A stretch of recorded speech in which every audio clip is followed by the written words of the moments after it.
Dante Gebel habla sobre el Papa y da un poderoso mensaje a la Iglesia en un mundo donde las divisiones religiosas parecen profundizarse día a día, emergen voces que claman por la unidad y el entendimiento. Una de esas voces es la de Dante Gebel, un pastor argentino conocido por su estilo directo y su capacidad para conectar con las multitudes. En una de sus intervenciones más comentadas, Gebel abordó un tema que ha generado controversia, su opinión sobre el Papa Francisco y el papel de la Iglesia en la actualidad. Gebel expresó que ve algo de Dios en la elección del Papa Francisco, destacando que, como líder religioso y jefe de Estado, su posición es resultado de la soberanía divina. Esta declaración no fue una afirmación de apoyo incondicional, sino un reconocimiento de que, según la perspectiva bíblica, toda autoridad es permitida por Dios, ya sea para bendición o juicio. Esta postura generó diversas reacciones. Algunos lo acusaron de ecumenismo, mientras que otros vieron en sus palabras un llamado a la reflexión sobre cómo las diferentes denominaciones cristianas se relacionan entre sí.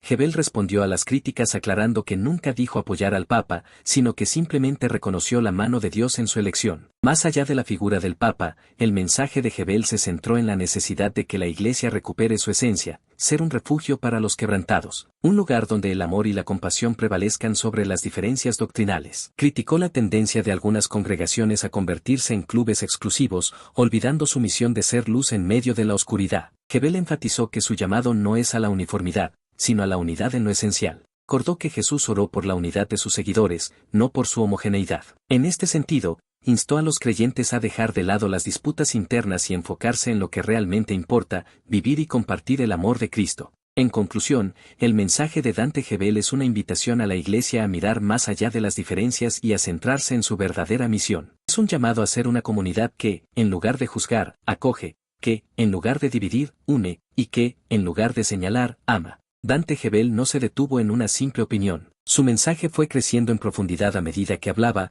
transformándose en un espejo donde la Iglesia debía mirarse a sí misma. Y es que su propuesta, lejos de ser superficial, tocaba un punto neurálgico. La verdadera espiritualidad no se mide por la precisión doctrinal, sino por la capacidad de amar al prójimo, incluso cuando piensa distinto. El pastor relató cómo ha recibido críticas duras a lo largo de los años por hablar con respeto de otras confesiones, y particularmente por no sumarse al discurso de odio que algunos sostienen contra la Iglesia católica. Pero él insiste en que su fidelidad no está con una estructura humana, sino con el reino de Dios, y que ese reino no se construye desde trincheras, sino desde puentes. Recordó que Jesús no evitó a los samaritanos, ni se escandalizó de comer con publicanos o pecadores. Al contrario, fue hacia ellos, derribando las barreras que la religión había levantado durante siglos. Para Gebel, este mismo espíritu debe mover a la Iglesia de hoy, acercarse, dialogar, tender la mano, porque no hay transformación sin encuentro, ni redención sin gracia. En uno de los momentos más emotivos de su mensaje, Dante compartió una reflexión profunda.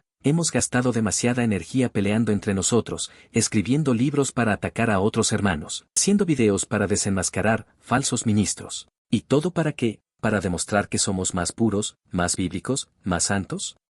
Jesús no dijo, por la doctrina se conocerán, sino, por el amor que se tienen unos a otros. El auditorio quedó en silencio. Y no fue solo por el contenido teológico, sino por el peso emocional y espiritual de lo que estaba diciendo. Porque esas palabras, sencillas pero cargadas de verdad, tocaban una herida abierta, la falta de unidad, de humildad, de compasión dentro del mismo pueblo cristiano. Dante también fue claro al decir que no se trata de relativizar la verdad. No se trata de decir que todas las religiones son iguales, ni que las diferencias no importan. Él mismo se identifica como evangélico y predica con firmeza sobre los fundamentos de la fe cristiana. Pero para él, la verdad sin amor no es evangelio, es ideología. Y eso, dice, es lo que ha dañado la imagen de Cristo en el mundo moderno, una iglesia que predica salvación pero no practica misericordia. Es fácil amar al que piensa como tú. El verdadero reto es amar al que se sienta en otra banca, al que usa otra liturgia, al que canta con otro estilo o se viste diferente. Ese es el amor que transforma. Ese es el amor que Cristo mostró, dijo con convicción. En este contexto, su referencia al Papa Francisco cobra otro sentido. No es una exaltación personal, es una provocación espiritual. ¿Eres capaz de respetar y reconocer que Dios puede usar a alguien diferente a ti? ¿O tu fe depende de que todos se parezcan a ti para que los consideres parte del reino? Gebel hizo una pausa. Miró al auditorio, y luego alzó la voz con un tono más íntimo. Yo no quiero una iglesia que se dedique a criticar desde un púlpito. Quiero una iglesia que abrace al adicto, al homosexual, al divorciado, al católico, al ateo, al que está quebrado por dentro. No para que se quede igual, sino para que experimente el amor de Cristo, porque cuando ese amor llega, transforma, pero si no llega, ¿qué transformación puede haber? El mensaje de Dante no fue una clase de teología, fue un llamado a despertar, a dejar la comodidad de los dogmas aprendidos y vivir el Evangelio en carne viva, a mirar a los ojos del otro, incluso del que no entiende todo igual, y reconocer allí el rostro de alguien que Dios también ama. Concluyó con una frase que quedó resonando: no vine a defender al Papa, vine a recordarte que Cristo murió también por él, y por ti, y que mientras sigamos viendo enemigos donde hay almas, no seremos luz. El silencio que siguió a esa última frase no fue incómodo, fue revelador, porque cuando alguien se atreve a decir lo que todos piensan pero nadie verbaliza, el alma queda expuesta. Y Dante Gebel, sin rodeos, expuso algo que llevaba tiempo latente, que la Iglesia ha caído muchas veces en el error de defender la verdad como una espada, y no como un bálsamo. Desde ese momento, su mensaje se volvió más urgente, más cercano, más pastoral. Ya no hablaba solo como predicador, sino como hermano en la fe, como alguien que ha visto de cerca el dolor de las divisiones internas, el sufrimiento de aquellos que han sido rechazados por no encajar en los moldes religiosos, los corazones rotos que se fueron de la Iglesia no creyeran en Dios, sino porque no soportaron el juicio de los suyos. Contó anécdotas reales. Gente que se sintió más amada por un desconocido en la calle que por los líderes de una congregación. Personas heridas por años de doctrinas duras y falta de compasión. Y, entre esas historias, Dante recordó una en particular, la de un joven católico que, después de escuchar uno de sus mensajes, le escribió agradeciendo. No por coincidir en todo, sino por sentirse, por primera vez, aceptado por alguien del otro lado. ¿Y qué me importan las etiquetas?, preguntó Dante casi con tristeza. ¿Desde cuándo el cielo tiene sectores VIP para los que cantan de una forma o oran con palabras distintas? El amor de Cristo no se divide en denominaciones. Se derrama entero, completo, sin medida, para todo aquel que cree. Y entonces, regresó al tema inicial, el Papa. Pero ya no desde la figura de autoridad, sino desde el símbolo que representa. Para Dante, el Papa Francisco ha sido un punto de inflexión, no solo para la Iglesia católica, sino para la forma en que los cristianos deben entender la gracia en acción. Tal vez tú no estés de acuerdo con lo que dice, tal vez no compartas su teología.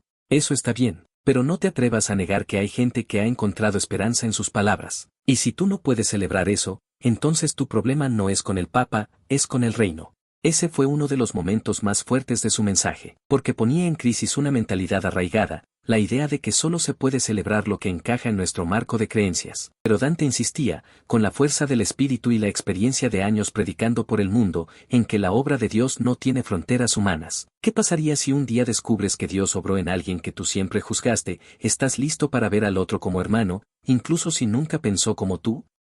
¿Estás listo para ir al cielo y sentarte junto a alguien que oraba de rodillas, o que usaba sotana, o que creía en los santos, pero que también amaba profundamente a Jesús? Y ahí está el verdadero desafío. No en cambiar nuestra fe, sino en ensanchar nuestro corazón.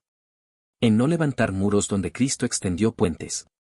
En no cerrar puertas donde el Espíritu sopla libremente.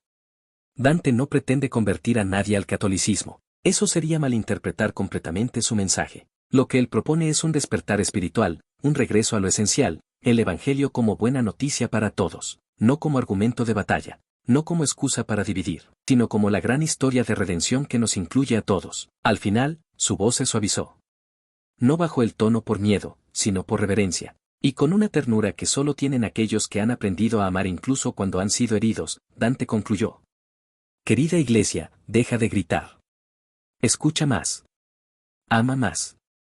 Sirve más. Nadie se ha convertido por una discusión, pero muchos han sido transformados por un acto de amor. Y si un día Jesús nos pregunta qué hicimos con nuestra fe, ojalá podamos decir, no la usé para dividir, Señor. La usé para acercarme. Para abrazar, para sanar, para amar como tú lo hiciste. Y así, su mensaje quedó flotando en el aire. No como un sermón más, sino como una invitación, a perdonar, a abrazar, a mirar más allá del dogma, y sobre todo, a volver al corazón del Evangelio. Cuando Dante Gebel terminó de hablar, no hubo aplausos inmediatos, solo un silencio reverente, porque lo que se había dicho esa noche no fue solo una enseñanza, fue un espejo frente al alma.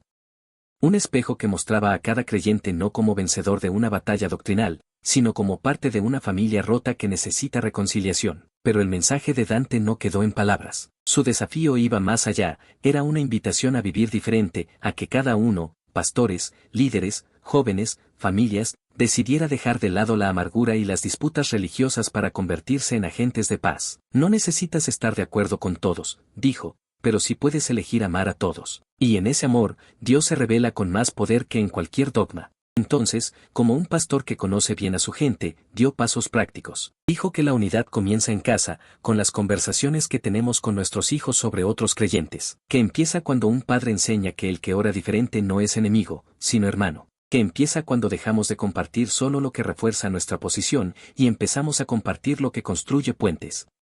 Recordó también que la iglesia que Jesús fundó nunca fue un edificio, ni una institución, ni una denominación. Fue un movimiento de amor que cruzó fronteras culturales, religiosas y sociales. Y si queremos ser parte de eso hoy, debemos estar dispuestos a cruzar esas mismas fronteras, incluso cuando incomode. Si tu teología no te lleva a abrazar al que está afuera, entonces no es la teología de Jesús, afirmó con convicción. Y citó la parábola del buen samaritano. ¿Quién fue el prójimo? ¿El sacerdote? ¿El levita? No. Fue el otro, el diferente, el que no formaba parte del círculo religioso. Ese fue el que mostró a Dios sin decir una sola palabra sobre doctrina. Así, Dante fue cerrando su mensaje con una visión profética, una iglesia renovada, sin miedo a tender la mano, sin complejos ante las diferencias, sin cadenas de juicio ni arrogancia espiritual. Una iglesia que no busca ser relevante por su poder, sino por su compasión. Una iglesia que no compite con el mundo, sino que lo acompaña en su dolor. Una iglesia que se parece, cada día más, a Jesús. Dijo también que esta generación tiene una oportunidad única, derribar los muros que otras generaciones levantaron. No por rebelión, sino por redención. Que los jóvenes no tienen por qué heredar la amargura religiosa del pasado. Que pueden ser los constructores de un nuevo tiempo, donde el católico y el evangélico no se miren con recelo, sino con respeto. Donde las diferencias no sean excusa para el odio, sino un campo fértil para aprender, crecer y amar mejor. Y así como comenzó hablando del Papa, terminó hablando de Cristo. Porque todo su mensaje giró, finalmente, en torno a Él. No al poder, no a la religión, no a la historia. A Jesucristo, el Hijo de Dios, que murió por todos, y que aún hoy sigue llamando a su iglesia a la unidad, al servicio, y al amor radical. Cuando bajó del escenario, muchos quedaron pensativos. Algunos sintieron incomodidad. Otros, liberación. Pero todos, incluso los más críticos, sabían que lo que habían escuchado no era una simple charla.